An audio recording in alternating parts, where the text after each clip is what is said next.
There's an old saying that people love to buy but hate being sold.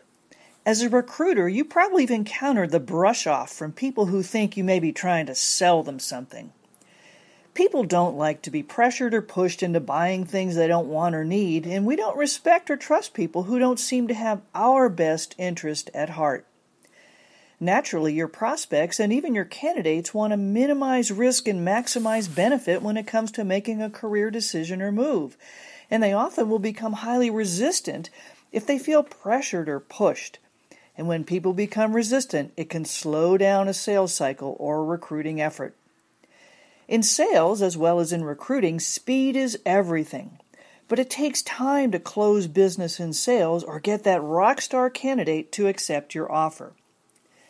Franklin Covey's groundbreaking Speed of Trust training series helps you see that one thing that creates speed is trust.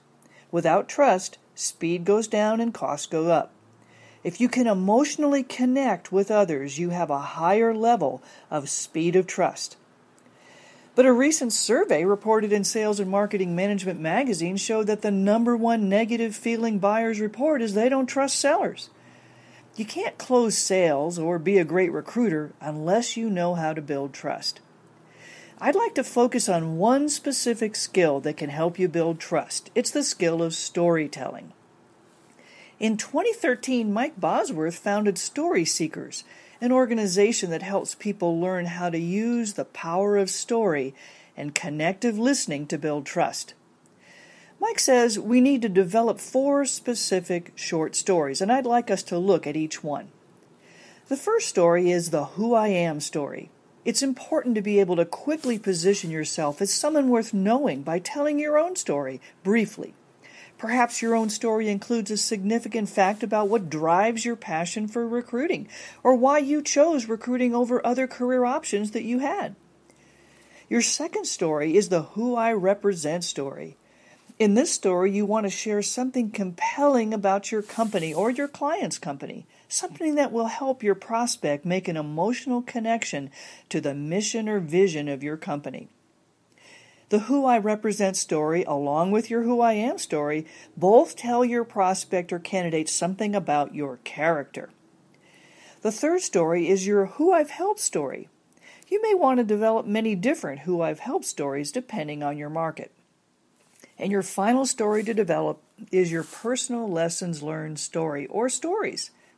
These stories should include significant learnings that have shaped your current approach and may also relate to how you work with some common sticking points that your prospect might likely encounter. Your Who I've Helped stories and your lesson learned stories will tell your prospect or candidate about your competence, your ability to help them, and yes, that you can be a trusted partner. Here's a practical way you can incorporate stories into your conversations. Simply ask, do you mind if I share a story with you about, and then mention another person like your candidate or prospect. This will create a tension in your prospect, and then say, once you're done, well, now tell me your story. And that is the gateway that helps that person open up. Then your storytelling comes in. Reflect it back, play it back, and listen carefully to tend the pain and the goals of that buyer or prospect. Now, finally, a caution about length of your stories. Remember, your focus should stay on your prospect or candidate, not on you.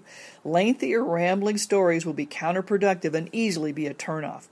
As a rule of thumb, make sure your first story is no longer than 90 seconds. In fact, each of your stories should really be about 90 seconds max. Now, you may be able to make a little longer story as you continue in the conversation, but be very careful that you don't take the spotlight off your prospect. So go ahead and start building your own 4 stories, write them down and practice reading them until you're comfortable, and then just tell them from memory. And don't forget to keep them less than 90 seconds. With a little practice, you'll soon be recruiting at the speed of trust.